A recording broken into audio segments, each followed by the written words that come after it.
Hey guys, so I'm really excited to answer all of y'all's questions that you guys have asked me. Some of them I'm going to go into more detail about at a later point, but for now I just want to give you guys like the short version of all of these answers.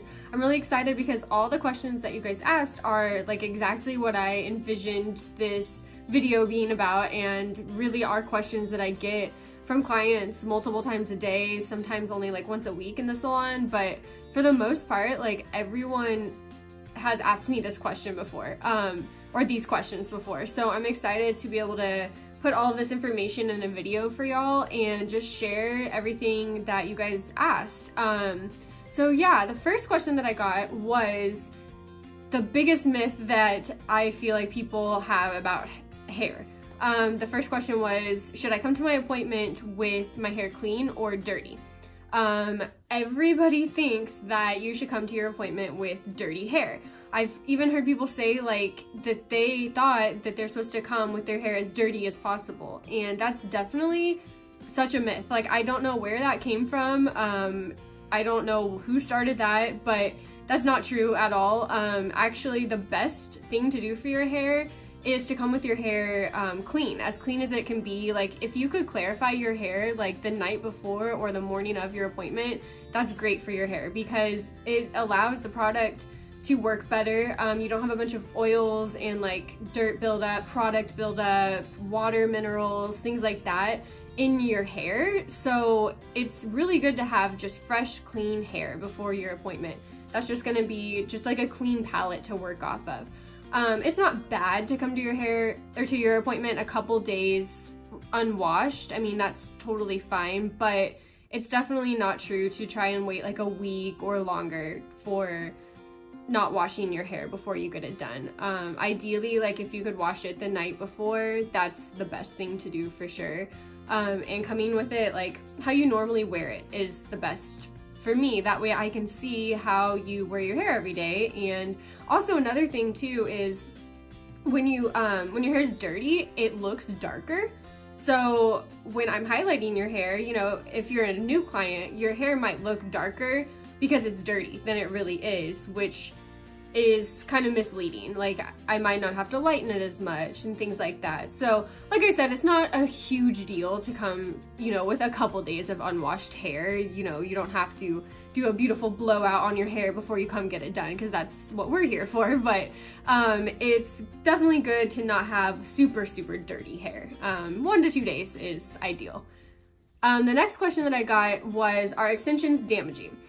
So I could go into a lot more detail about this, and this one could definitely be a lot longer of a topic to talk about, but the short answer is all extensions can be damaging to your hair because it's not natural for your hair to have extensions in it. So anytime you're doing anything to your hair, color, heat, extensions, no matter what you're doing, it can be damaging. So it depends on a few things. Depends on how well you're taking care of it. You definitely want to treat your extensions better than you would treat your own hair because it doesn't have a chance to grow. Your extensions can't get healthy again. Your extensions are not living hair. So it's good to take care of the extensions very well. Always make sure that they're not tangling up. The times that I have seen damage with extensions is when people aren't brushing them properly, and they get really tangled. And it's usually like in this back area here, which causes us to have to really work out those tangles when you come in, which can be damaging to your hair. So the short answer is anytime you're doing anything unnatural to your hair, yes, it can be damaging to it. I think the best 2 methods of extensions are definitely the tape-ins and the hand-tied. Other than that, I personally don't really have a whole lot of knowledge about any other type of extensions other than those 2, just because those are the 2 that I believe in, and those are the 2 that I find to be the healthiest for your hair. The extensions that don't have absolutely any damage at all, and we can 100% guarantee no damage, is the halo piece, which is the one that you take on and off. It sits kind of around your head like this. And that one definitely has 0 damage because it's something that you take on and off every day. It's not putting any tension on your hair. it's just the healthiest, like 100% no damage. But when you're doing the hand-tied or the tape-in extensions, personally, I feel like my hair has gotten healthier since I've been doing the tape-ins because I don't use as much heat on it. Like these are all extensions in my hair. So really when I'm curling my hair, I'm just focusing on the extensions. So I'm not using a lot of heat. Like normally I would have to really flat iron my natural hair and put a lot of heat on my natural hair in order to curl it to get the curls to hold.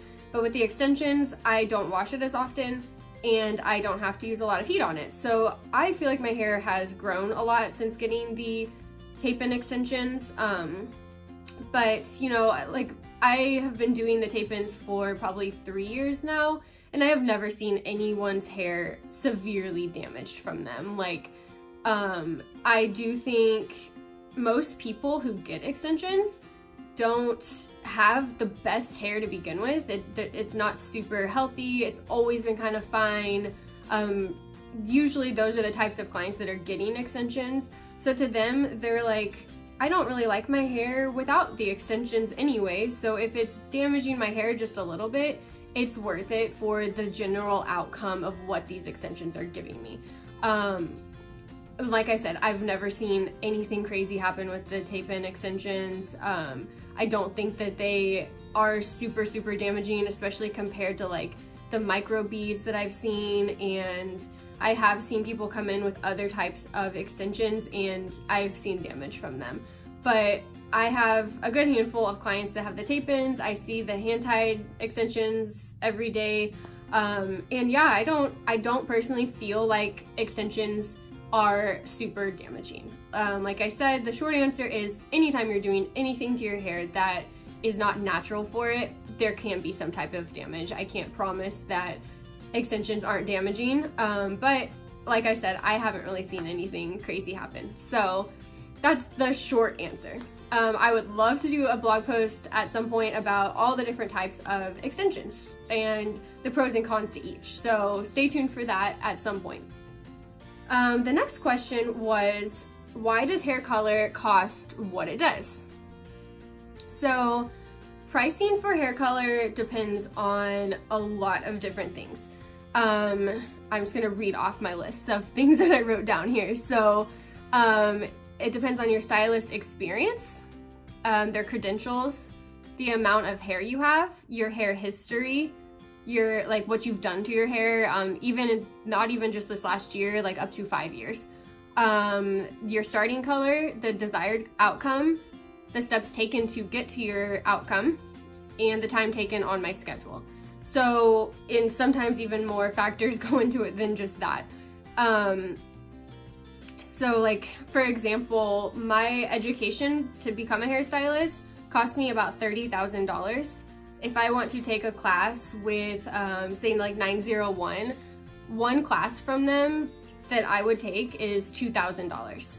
So those are two examples of like the amount of money I have put in personally to my education as a hairstylist. And I don't just take one class, you know, like I try to take them once a year, sometimes more than that. So I do spend a lot on my education and my career. So that's part of what you're paying for too, is my experience. I've invested a lot of time in my knowledge, and that's something that you're paying for when you see me. It's my knowledge of being a hairstylist. That's why my prices are a little bit more expensive, because I've invested a lot of time and money and knowledge into my career. So that definitely has a factor in the pricing. Like I said, the amount of hair you have. Obviously, if you have a ton of hair, you're gonna probably pay a little bit more because it's gonna take more time. It's also really important to tell the truth about the hair history, because that can lead to a lot of different things that could happen when you're getting your color done. So like your starting color makes a really big difference, because someone could come in with no color on their hair, and that's going to be a little bit easier. But if you have years of box color on your hair, or it's a color correction or something like that, you're probably going to spend more time, more steps taken to get to your desired result.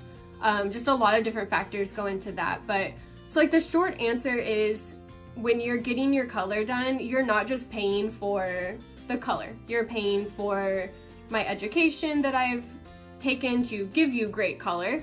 I tip out my assistant from what you're paying. I always have like 2, sometimes 3 assistants helping me, so I'm tipping them out as well. So some of what you're paying when you're in the salon is going to them for their help. It's just so much more that goes into it than like just the hair color that you're paying for. It's just so much.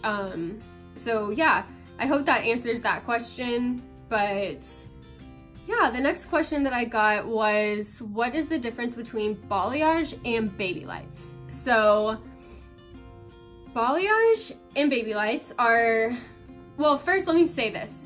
When I do color, pretty much every picture that you see on my Instagram is a combination of balayage and baby lights together.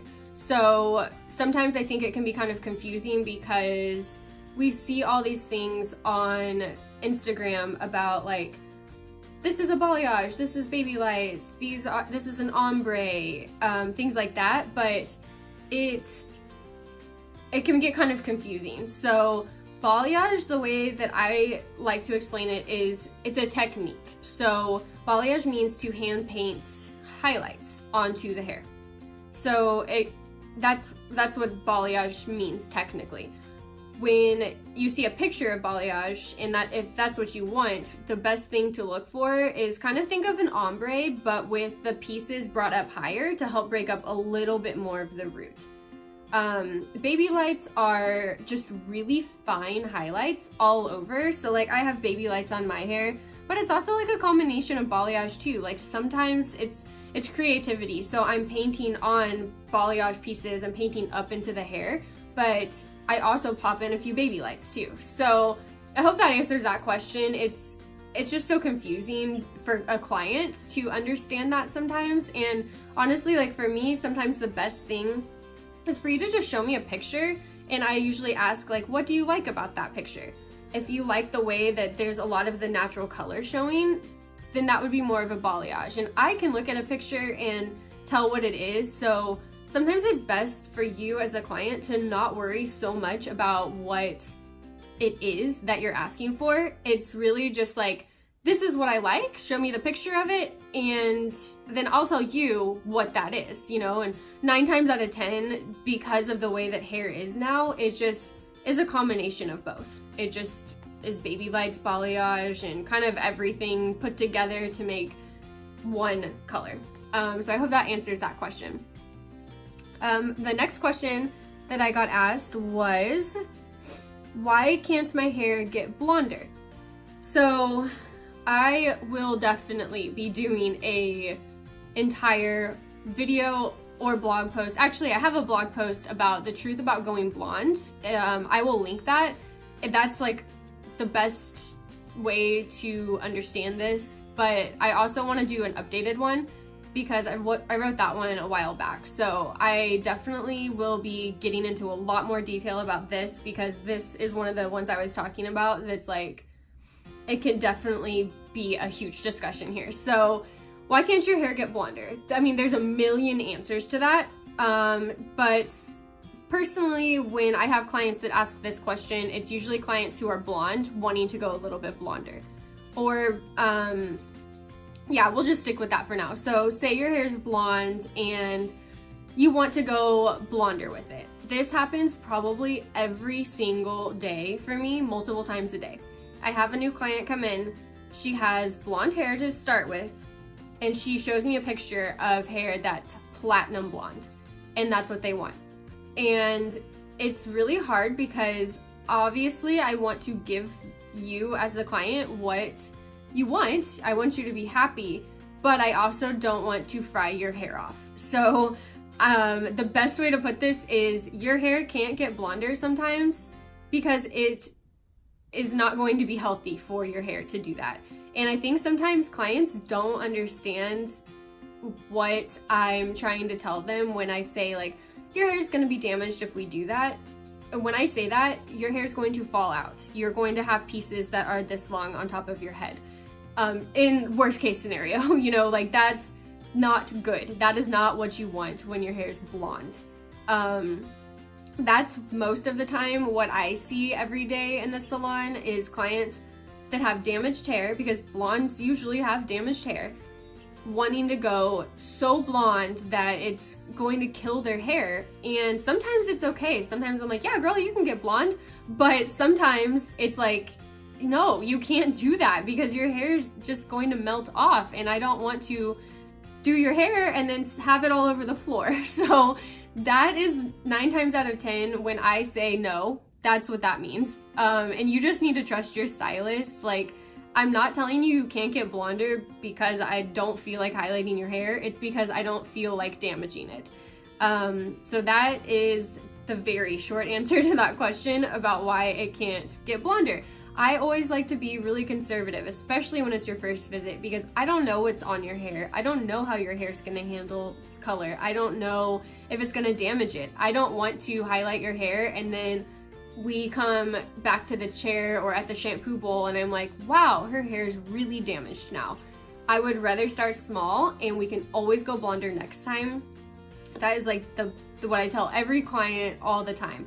Now, I don't ever want, I'm not saying all of this to scare anyone or to make you feel like, well, I want blonde hair. Like, why can't I ever have blonde hair? There's a way to get there, but it has to be done like gently. It has to be, like I said, conservatively. Like, start out by doing a few highlights, see how your hair feels, and then go from there, because you don't want to have any surprises. You don't want damaged hair, trust me. It's not fun, it's not pretty. Your hair might be white, but when it's falling out, that's not what you want. So that's 9 times out of 10, like what I see every day in the salon when people are wanting to go blonder, but they can't. That is pretty much why I say no.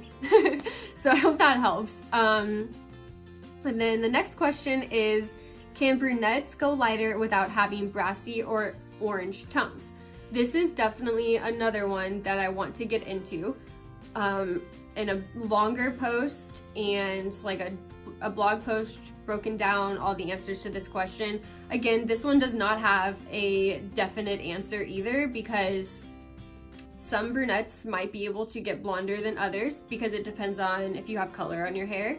How, like, what you're starting out with makes a huge difference, because if you have a ton of box color or if your hair's really dark, you're going to have warmer tones in your hair. Everybody's hair has underlying pigment of warmth, unless your hair, it starts out at a level 1 and goes up to a level 10. 1 through 7 pretty much has underlying pigments of warmth, which means brunettes have underlying pigments of warmth. The only way to prevent warmth is to lighten a client that is a level 4 to a 6 between those levels and try to get them to a level 7 or higher, and then glaze out any kind of warmth that's remaining. So the short answer is, if your hair is able to get past a level 7, which goes back to depending on what is on your hair to begin with and how light you're possibly able to get, then no, your hair does not have to have warmth if you're able to get past that level of no warmth, if that makes sense. I know it's kind of confusing, but basically it just depends on how light your hair is able to get. Sometimes it's like, it just can't. Like, I can put the lightener on, and especially if it's my first time doing your hair, I let it sit like 40, 50 minutes sometimes, and I'm like, okay, it's not going to get blonder than this. Like, we just have to rinse it now, and next time we can go a little bit lighter, because so many factors go into why it can't get lighter. It just depends on your starting color and your hair and just a ton of things, but it really just depends. If your hair is, you don't have much color on your hair, you're like a level 6 and I get you to a level 9, which means blonde, then no, your hair probably won't have any warmth in it. And that would be the answer to that question in a different way. Like, yes, you can get lighter without having brassy tones, but if your hair is dark brown, you have color on it, or you and your stylist have even been coloring it, just one color, and you have brown all the way through the ends of your hair. And I do the highlights, let it sit on for as long as I feel comfortable and as long as I can, and it just does not get past that underlying pigment of warmth. The only option at that point would be to glaze it to get rid of the warmth, and it will probably fade back to warm. So yes and no is the answer to that question. It just depends on your hair and your history and what you have on your hair and just so many different factors. But most of the time when you're brunette, you probably, and you're going blonde, you will probably have to go through some sort of phase where you do have a little bit more warmth in your hair. That's what it is when you're brunette. And then when you get to that point, like I said, past a level 7, then you probably won't have warmth in your hair. But even my hair fades warm because my hair is, you can see my natural hair, it's a level 6, 7. So I have underlying warmth in it. I mean, everybody does, unless your hair is at a level 8 or higher, which I can think of like maybe 7 people in my whole career that have had a level 8 natural hair color, just because it's very rare to have that. So the short answer is everyone has warmth in their hair, but your hair doesn't always have to be brassy. You just have to get past that stage of underlying pigment. So yeah, those are all of the answers to everyone's questions. I love all of the questions that you guys asked. Those were like perfect. That's exactly what I wanted to answer for y'all, and I hope this helps. So stay tuned for more videos and more blog posts about the 2 most popular questions that I got. Why can't my hair get blonder, and does my hair have to be brassy when I'm a brunette? So yeah, stay tuned. I hope you guys enjoyed this video.